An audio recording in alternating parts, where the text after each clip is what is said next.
On today's episode of Games with Bill, we're going to talk about how Valve is updating the Steam Deck dock before it's even out, how Nintendo is updating the release date for Splatoon 3, and it's not what you think. Plus, Nintendo is somehow finding a way to make the Nintendo Switch Online expansion pass strangely compelling if they commit.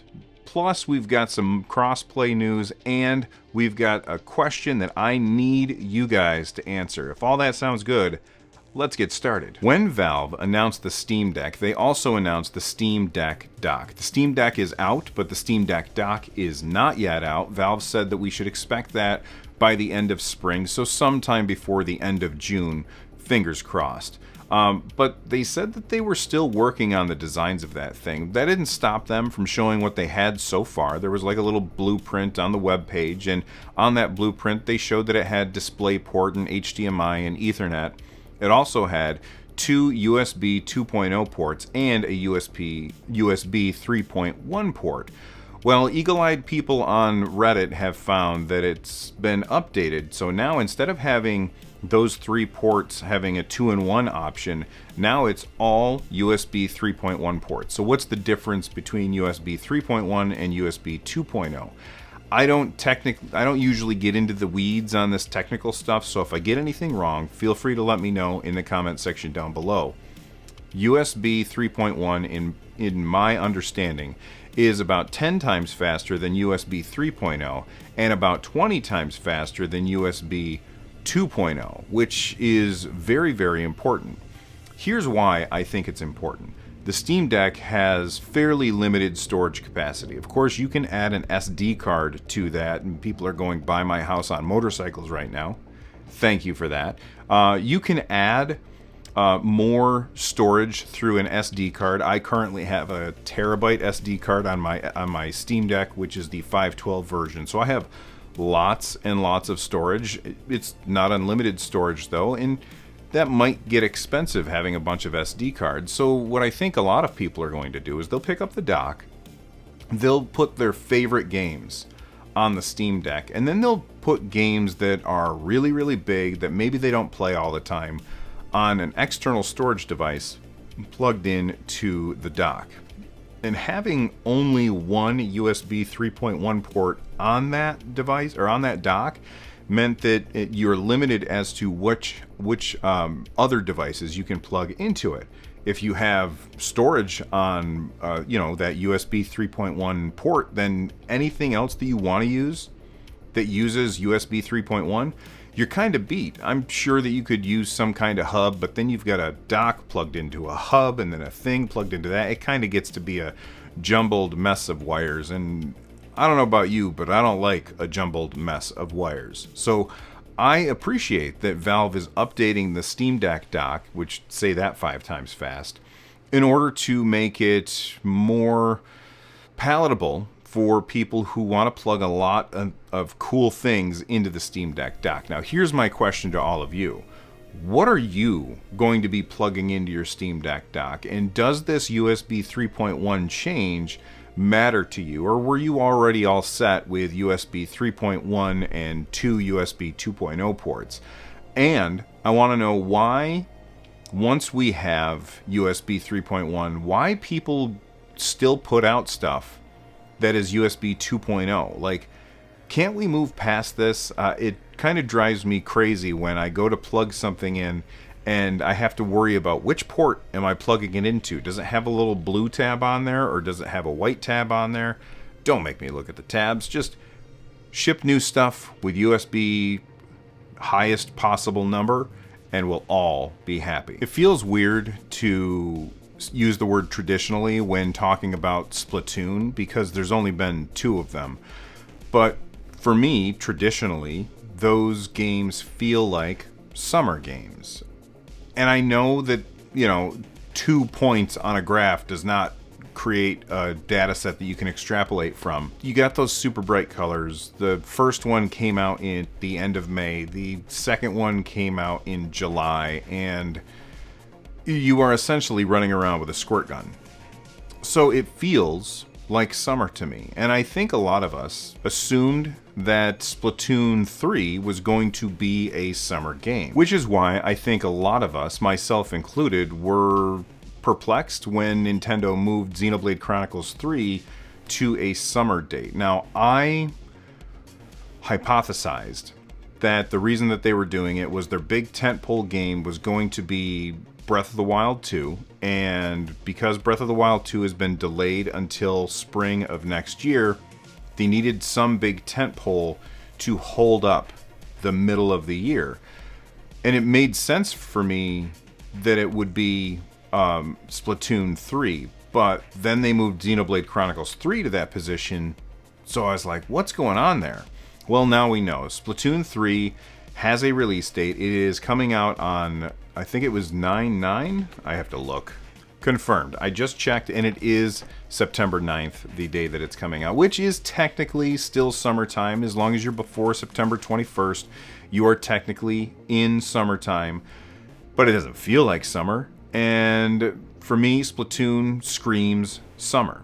That being said, I don't really care when the game comes out. I'm still not convinced that I'm going to be buying this game. I really want to, but Nintendo has yet to show us anything that doesn't tell me that this game shouldn't have just been DLC for Splatoon 2. They got to earn that 3 at the end. And Splatoon 2 was essentially Splatoon 1 with a new single-player campaign, which is fine because we were going from the Wii U to the Switch. We were going to a new system. Now we're going from the Switch to the Switch, and we're not switching consoles. And because we're not switching consoles, I feel like you got to earn that number. And I don't feel like Nintendo's showing us anything that makes them earn that number. So will they earn my $60? Well, let's be honest, probably. But I want to know why. Tell me why, Nintendo. All right. Speaking of things that I want Nintendo to say, they have recently announced that all of the Splatoon 2 DLC is being added to the Nintendo Switch Online expansion pack. This is really big because every time Nintendo adds more DLC to the expansion pack, they sweeten the pot for those people who have invested in that. Like, let's be honest, a lot of people invested in that Nintendo Switch Online expansion pack for the N64 games, or some people just for the Genesis games. And it's cool that those games are being available through there, but I felt like it was too expensive, and Nintendo hadn't justified it enough to me to make me fork over their extra money every year to have access to that stuff. But if Nintendo keeps adding the DLC for their first-party games to Nintendo Switch Online's expansion pack, that's compelling. And the thing that I'm waiting for them to do is announce that that's what they're doing, because they keep putting in DLC. But what I really want to hear from Nintendo is, we here at Nintendo understand that you value DLC. So we're going to add all first-party future DLC to Nintendo Switch Online. And maybe that's already their plan, but they haven't told us that. And it's kind of a double-edged sword telling us that, because if they tell us that, then people are going to stop buying DLC. And a lot of people who already switched to Nintendo Switch Online expansion, they're going to stop buying that DLC because they know, well, I don't have to buy it, I'm going to get it eventually anyway. But if they don't tell us, then somebody might buy DLC, which then later comes to the expansion. That way they can possibly get me to jump in on the expansion because of that extra added value there. But they didn't lose any money on people who were already subscribed to the expansion. I don't know if I'm making any sense. Let me know in the comment section down below, or at me on Twitter. It's such a weird thing. Nintendo, tell us what you're doing, and I bet you people will be happy. Transparency is always better than keeping us in the dark. Let's talk about Borderlands, but before we do, click subscribe. And before we do, I have been playing Tiny Tina's Wonderland on my Xbox Series X. I absolutely love that game. The writing is awesome, the voice acting is fantastic, and of course the gunplay is a lot like Borderlands 3, so I'm a fan. I'm a big fan. And why do I bring that up? Because Tiny Tina's Wonderland shipped with crossplay. You could play it on Xbox, you could play it on PlayStation, you could play it on PC, you could play it on your platform of choice, and your friends could play it on their platform of choice, and you could play together, which is incredibly important. I think it's super important for me because I know a lot of my friends have PlayStations and I have an Xbox, and we want to be able to play our games together. So, Borderlands 3 shipped without crossplay because Sony said you have to pull it. And that really bothered me quite a bit. Now, I didn't play Borderlands 3 on PlayStation or on Xbox. I played it on Stadia, and I had an absolute blast with that game. Loved every minute of it. It was my first experience with a Borderlands game, and I know a lot of people were like, Borderlands 3 was not as good as 2. That's fine. I really liked it. I had fun with it, and so there's that. Well, they announced it, Gearbox Software announced at PAX East that they were going to now be adding crossplay to Borderlands 3 with Xbox, PlayStation, and PC. Stadia is getting left out. And I wonder if it's too late. Like, we already have the next Borderlands game. I know that Tiny Tina's Wonderland is not a Borderlands game, but it kind of is. So, is it too late for Borderlands 3? I think that a lot of people who are fans of Borderlands probably ended up picking up Tiny Tina's Wonderlands, and that's the game that they're playing now. And going back and playing Borderlands, maybe people are doing that. I'm sure that there are lots of people that are doing it. In fact, I saw a video on YouTube the other day that was showing that there are still people playing Street Fighter 4. So yes, of course people are still playing that game. But if they are, they probably already have a set group that they've been playing with this whole time, and crossplay is just not as important anymore. Trust me, I want every game to have crossplay. I complain about it every time a game comes out and doesn't have crossplay. I'm not happy about it. My screensaver just kicked in, which it drives me crazy when that happens and I'm in the middle of a video. But is it too late for that to matter? Let me know what you guys think in the comment section down below.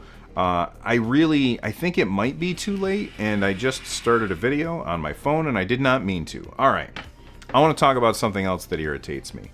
This is not a show that is things that irritate Bill, but it's something that I noticed and I wanted to get your opinion on it. Sonic Origins, which is basically the first few Sonic games kind of all together, is being released, and there's this graphic that Sega put out. And I do appreciate that Sega is trying to make sure that they clear up any confusion around the sale of their game. But if you need a graphic with like a checkbox matrix in order to help me figure out which version of your game I want to buy, then I think you've made a mistake someplace. Like, even buying the highest end version of Sonic Origins does not come with everything. There's stuff that you are going to have to buy as DLC after the fact. And some of it's really stupid stuff, like having characters animated on the start screen. Why is that locked behind some kind of paywall? And pre-ordering the game will get you certain things that you will only be able to get when pre-ordering. Can you buy that stuff after the fact? I don't know. It just seems like I see this more and more often, where the purchasing process of a video game is too complicated, and I just want things to be simple. I think I talked about it on the show before. When I bought Tiny Tina's Wonderlands, I bought the Xbox One version by accident instead of the Xbox Series version. And at the time, I think they've actually fixed this since then, but at the time, there was no way for me to purchase that $10 upgrade to go to the next level. And it shows you why one of the reasons that I like Steam so much is because there's a game and there's a price for that game. And of course they do have different versions, but it's not like they don't lock graphics behind those different versions. Maybe they do. Maybe I just haven't seen it. But when I go on Steam and I buy a game, I buy the game and I get the same version that you get, and maybe your graphics are better than mine, but that's because your computer's better than mine, not because you spent more money on the game than I did. And it just seems, I don't know, kind of weird and sleazy. And I don't want to throw that at Gearbox Software because, you know, with the Tiny Tina's Wonderland stuff, but the whole thing with the purchase matrix of Sonic Origins just feels goofy, and I don't like it, and I don't know if I want to buy that, and that's too bad because I'm a big Sonic the Hedgehog fan. I'm trying to, oh yeah, sure, see, Sonic the Hedgehog right there. I'm a big fan of Sonic the Hedgehog, only the 2D versions. I don't like the 3D versions. I'm very curious how the new 3D Sonic is going to play. I know there's a lot of people that are excited for that. Anyway, moving on. That's it for today's episode of Games with Bill. If you enjoyed the show, make sure you click on that thumbs up button and then watch this video right here before you go anywhere because, hey, it helps. Bye, everybody. Stay awesome.